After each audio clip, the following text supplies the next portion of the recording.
What's up, guys? It is Gray, aka the Hokage, and we're back with more RWBY. And once again, they kind of nailed it. They really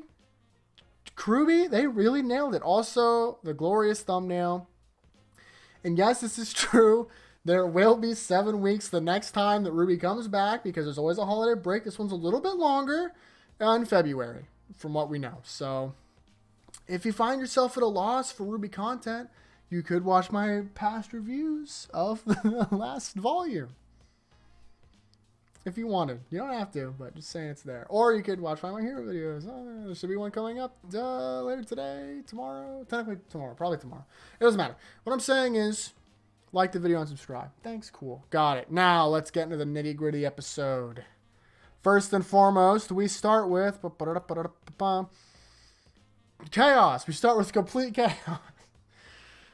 So, all of the Atlas, I guess not all of it, but like almost all the Atlas military is fighting the horde of Grimm that are coming from the whale's mouth. We see Salem orchestrating it like an orchestra, like waving her arms around, having a good time.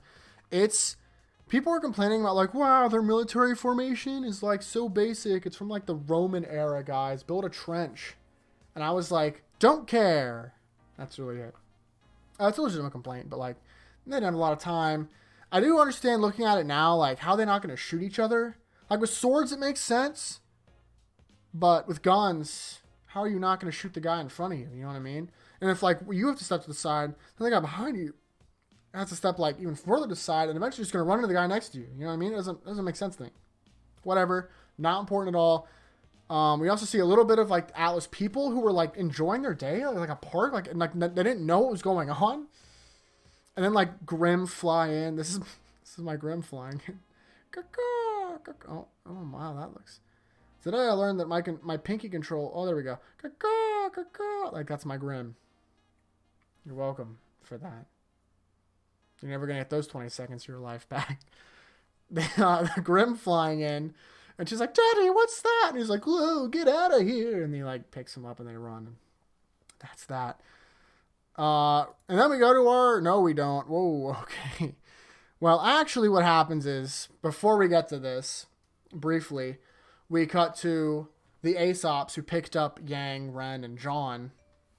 And they were like, yo, you guys are in so much trouble. And they're like, wow, we got to deal with this stupid big whale. And then they get a call from Ironwood who's like mad because he's like, oh, I can't get anything working. He's like, we're going to try and nuke the whale from the inside or whatever. Because, you know, that every time military, anyone, anything in media, they have to nuke something. So it's not like really a nuke. He's going to blow it up with a bomb. But it's, you know what I mean? It's always a nuke. And then he's like, stand by for orders. Winter's like, got it. And then John's like, hey, we can do it. We need to pick something. We left something in there anyway. It's Oscar. Speaking of, we get Oscar. Leading up to this scene, we do get Emerald, who was like watching Salem conduct the chaos, and she's like creeped out by it. She uses her super broken semblance. By the way, I don't know if I mentioned this. Real quick tangent.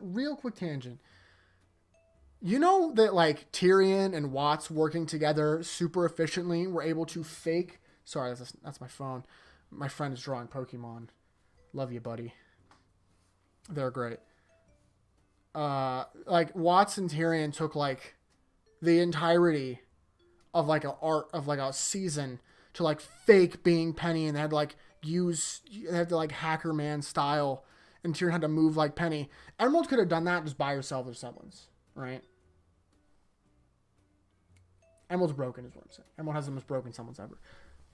Regardless, Emerald is also theorizing based off Aladdin, which makes things a little spicy. Anyway, there's like a floating, like the Grimm, like the floating jellyfish ball Grimm that like Salem uses as like a proxy a lot of times. It like floats by her, but she uses her semblance to not be seen by it for whatever reason. I don't know why I'd be surprised to see her in the ship where they all live. Whatever. She like goes to the door and she overhears the interrogation for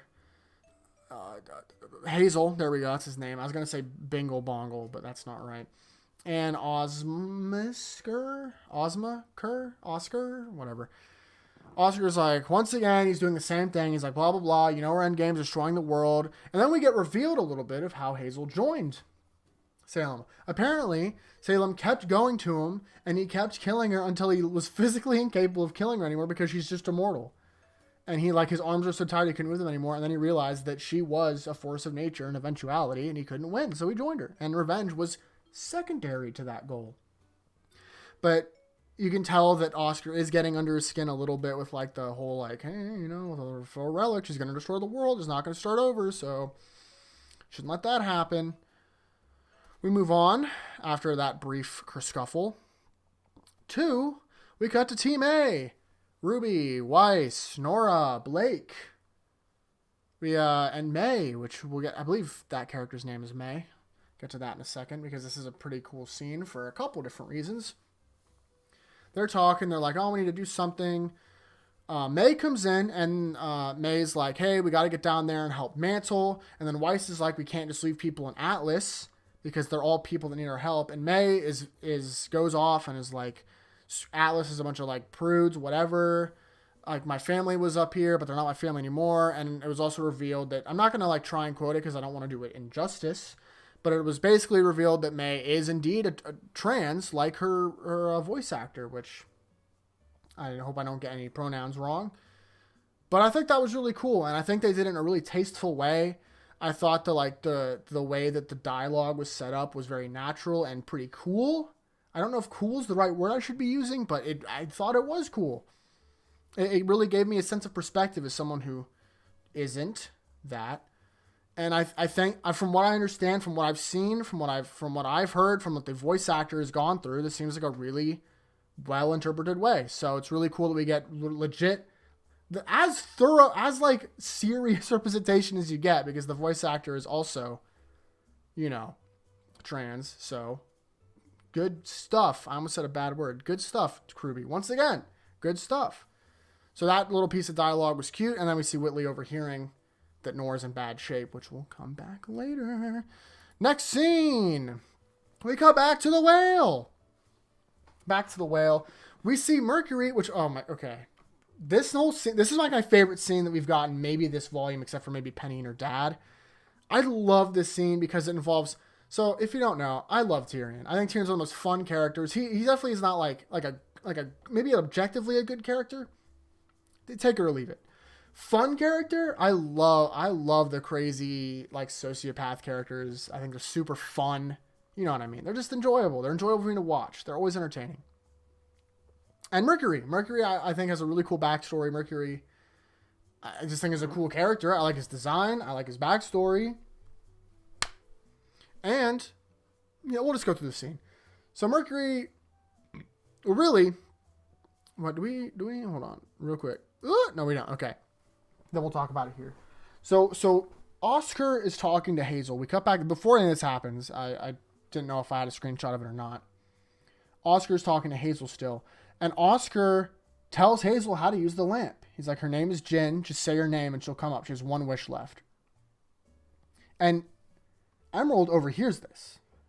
Hazel gets mad and it's like, oh. The reason why he gets mad is kind of up for debate. Doesn't really matter, to be honest.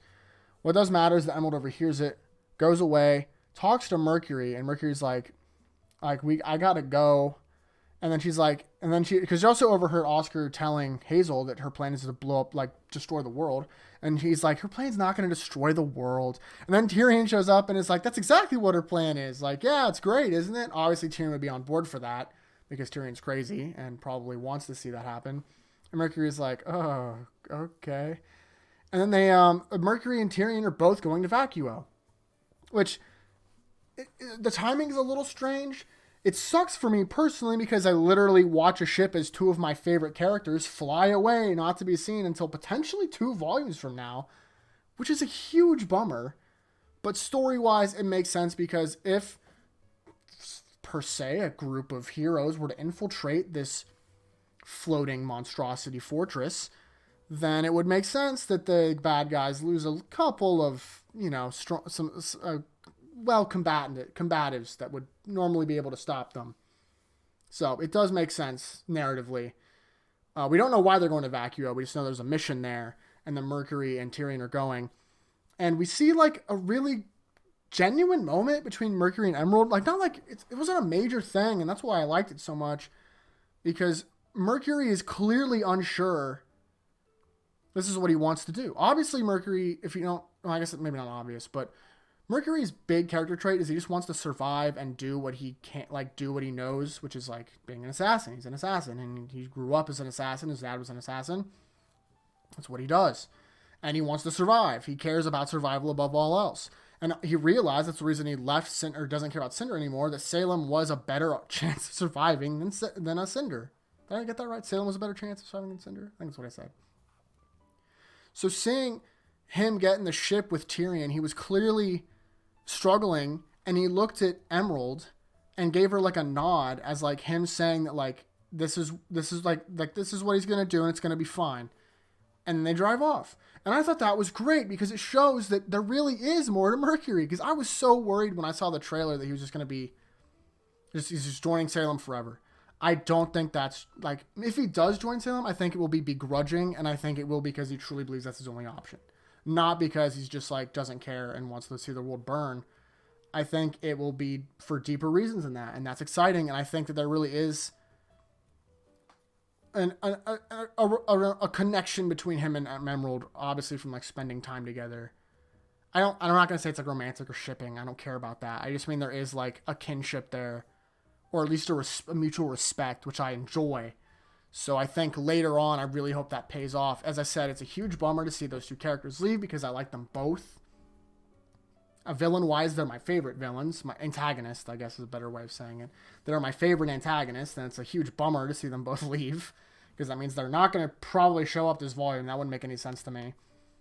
And if they're going to Vacuo, that probably means they won't show up next volume either because if what I believe, I don't want to quote this exactly because it's been a long time since I remember reading this, but I believe at RTX this year they talked about volume 8 and that it was like not going to be focusing on the main crew or something along. It's not going to take place in like the present.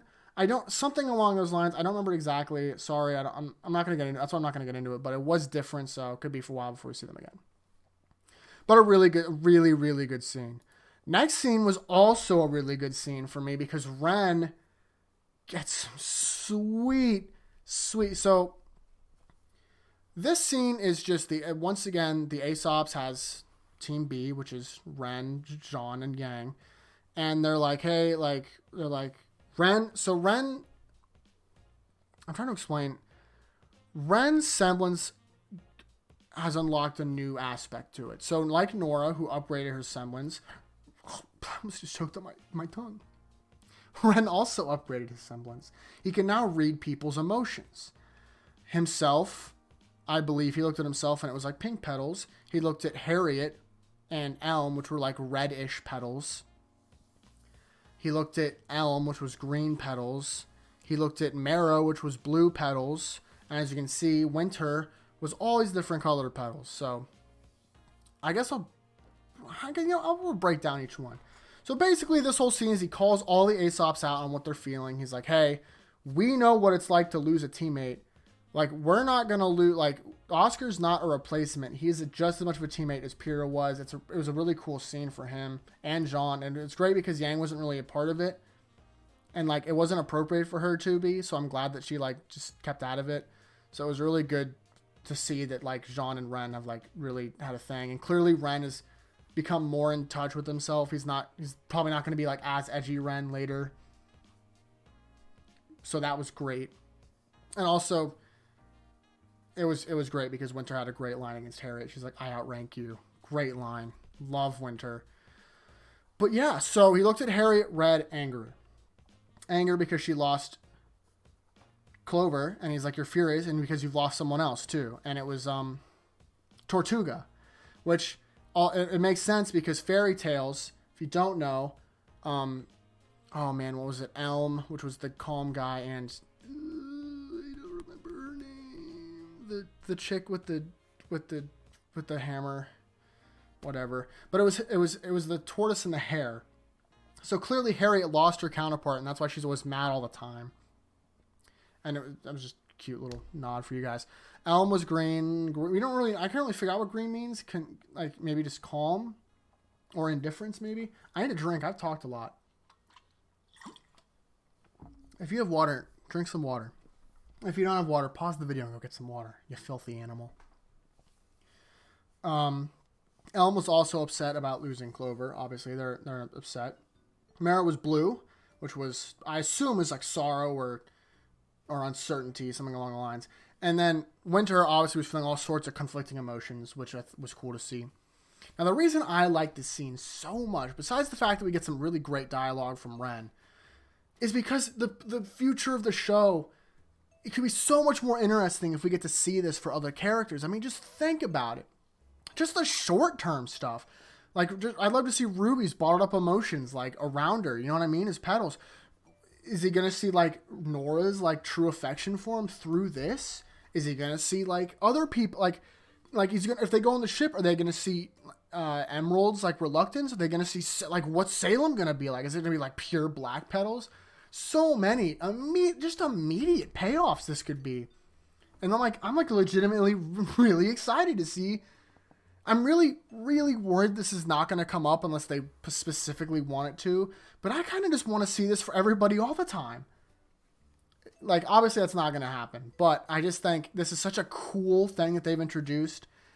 And like, Ren Silence was pretty decent, but it was pretty bad for the most part. But now, his emotional mastery gets, like, that he gets to see how other people, because he's in control of his emotions, he gets to see how people are controlling their emotions. Really, really cool stuff. I love this. I think it's going to be so cool to see later on down the line. Just like, I mean, you know, with like Yang and Blake, another example for people who want. Like, that could be like just really, really, like Ironwood. So many immediate great payoffs with this. So many. And that's why I'm excited. And basically, by the way, Winter agrees that the plan, they're going to like go in there, they're going to scope it out, and they're going to get the bomb, blah, blah, blah. Going to the whale. And the last scene of it is not actually the penny thing. The penny thing is the last thing in the episode. Before that, we go downstairs. They're all talking. I actually have the scene open right now. We can go through it. They're like all talking about what they're going to do, about the whole, like, do we go to Mantle? Do we go to Atlas? Everyone should be saved. There's no, like, black or white here. Like, people are people. And then they get a knock at the door. And they're like, well, as they're talking about it, they're also being like, man, Nora's in really bad shape. We need to get a doctor. They get a knock at the door. It's Klein, and if you don't remember Klein, it's Weiss's butler, who had, like, multi-personality disorder, who was always really nice to her. And he's there, and she's like, Klein, oh my god. He's like, oh, Weiss. And he's like, oh, thank goodness. He's like, hey, you need a doctor. And she's like, yeah, we do. And like, thank God you came. And she's like, wait a second, I didn't call you. And he's like, no, you didn't. Whitley did. And then Whitley comes down, and he's like, hey, Master Whitley. And it was nice. You know, I'll just finish the scene, and then we'll break it down. Like, he passes him upstairs. Weiss and Whitley, like, Weiss is like, wow, Whitley, you're, like, not a monster. Yay. She hugs him. It's a great scene, especially as someone who likes Whitley, and I knew that he probably wasn't going to be a monster. And then they get an explosion outside. They're like, what the heck was that? They go through. They see Penny in a crater covered in green energy blood. And that's the episode. That's the cliffhanger we get for 7 weeks. Hence the thumbnail. So, scene by scene. It's cool to see Klein. Klein's a fun character. Klein was great, especially early on, because he was pretty much one of the only positive reinforcement Weiss had, except for Winter. So it was always great to see him back, and how, like, happy Weiss got to see him was great to see. Whitley, I mean, I knew this was coming, just because I think they were setting up for it, because realistically, Whitley never did anything super awful. He was kind of a jerk, but he never, like, did anything malicious that I can remember. And it was good to see that he did have a heart, that he did care. And he was like, I didn't do it for you. You know, he's like a big soon, just like Weiss is. He's like, I didn't do it for you. Maybe he has a crush on Nora. That'd be kind of funny. And there was actually a thing I read on Reddit where it was like Nora and Whitley have a really good moment of, like, just not like shipping, just building off each other, because they both, this whole volume's theme is identity, and they both don't know who they are. Like, Nora was like, well, I'm no one without Ren. That's my Nora impression. And Whitley, clearly, he doesn't want to, like, his whole life is predetermined. He's going to take over the Schnee Dust Company. But, like, you know, like, is that what he wants to do? Who knows? So they both have, like, to figure out what they want to do with their lives. So I think it'd be a really cool moment if they start, like, just becoming close friends. I think it'd be great for development for both of them, because assumingly Nora's in not good enough shape to actually fight anytime soon. She's going to be sitting around, and maybe she's bored and they talk to Whitley. As I said, not for shipping. Ren and Nora all the way, baby. Till the end. Viva la France, or whatever. But, like, I don't know why I said that. Gosh darn it. Either way, also, Weiss and Whitley hugging was super therapeutic. Because it was just nice to see, because they both, like, abusive households are no joke, man. And it was nice to see that, like, there really is a connection there. Hopefully, Winter and Whitley can get that connection again, and their dad can rot somewhere because he's a monster. Their mom's not much better, but their dad's a monster. And then pretty much right into Penny, and did she just now land? Because if that's the case, then whoa. I think more likely is she's already hacked, and she's just playing a part to get in their, like, group again and then infiltrate it. Just my 2 cents. Either way, really one of my favorite episodes. Honestly, overall, I think it's my favorite episode of the volume. I know I keep saying that. That's not true. I still think the 4 was... No, maybe 5. Whatever the Penny one was. I don't remember. Amity. The one that's called Amity. Was probably the best. But this episode I thought was really strong. It was a really, really strong episode. Just the best part is there was, like, no fighting in this episode. And I thought it was still so good. I don't know. I just thought the character interactions here were like mostly flawless as far as what I want to see characters interact. I thought the subtleties were there. There's the small things, what we've learned, really good stuff. It's going to be the hardest 7 weeks ever. Luckily and the worst part is my hero is going to go on a hiatus for at least a week. Look forward to that video tomorrow. Yeah, that's really all there is to it. Wow. I talked a lot this time. A lot. Man, these episodes are getting juicy.